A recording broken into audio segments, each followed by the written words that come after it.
We've done so much work all over the world in a lot of places in a lot of different countries. And I guess a recent project that many people might know would be Hudson Yards in New York, where we created a master plan on a derelict rail yard that had a mix of uses: residential, office, retail, food and beverage, and strong connections to that urban fabric of the High Line. I think the High Line might be an interesting infrastructure to underscore because it anchors the northern end of the High Line.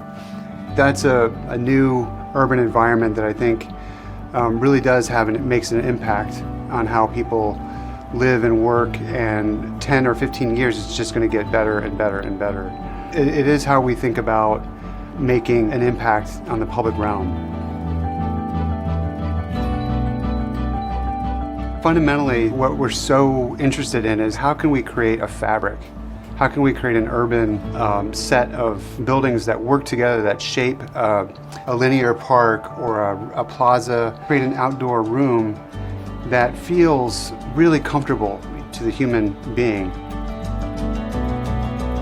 Some places, some environments need a landmark like Lotte Tower, for example. We needed to have a landmark that was an object that really kind of created a dramatic moment in the city. But at Parkside Seoul, we're really interested in using the buildings that shape the experience as walls and containers of a room that make a place, not an object, but they all work together to create a place.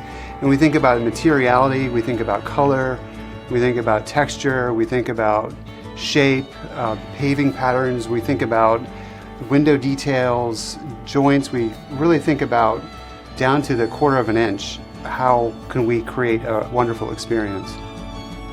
And making sure that it doesn't feel artificial, that we want to make sure that we're thinking about authentic experiences and authentic materiality and things that feel solid and secure and timeless. At Parkside Seoul, so much of our effort has been about making sure that that is a key ingredient into making this a really wonderful place for people to live for a very long time. I mean, my feeling is that that's really the heart of Parkside Seoul, is that street.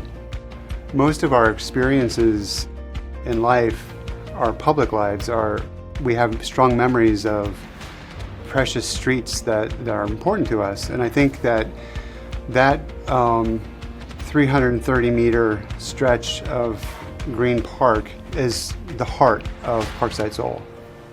We always talk about it conceptually as being sort of pulled out from Yongsan Park. We want to try to establish that connection conceptually, but also really draw from the landscape that's in that park and find a way to really make that strong connection to the site itself. So we're not literally taking plantings from, we're not pulling the species of trees or that into our development, but the idea of making that green kind of something that really feels good to come into the site is really a fundamental goal of ours, to the point where we're actually taking it just on the street itself, but we're bringing it all the way up into the section of the hotel, which to me is really powerful. I can see there is a really strong connection to thinking about New York Central Park and the relationship to Yongsan Park, and I think that probably is very true because probably the scale is roughly the same, has the same kind of presence, the same grandeur, but the scale of the buildings that are coming up around Central Park are so tall and so vertical that doesn't really have the same characteristic that I think Yongsan and Parkside Seoul will have, that relationship between Central Park West, Fifth Avenue, and Central Park South. The streets and the building block around Central Park probably won't really feel exactly like the relationship between Parkside Seoul and Yongsan Park. The quality is a lot like the buildings around Central Park, what we're trying to achieve. The quality is there, but the scale is more the scale of the development around the High Line. That's kind of the way that we're thinking about the presence of Parkside Seoul.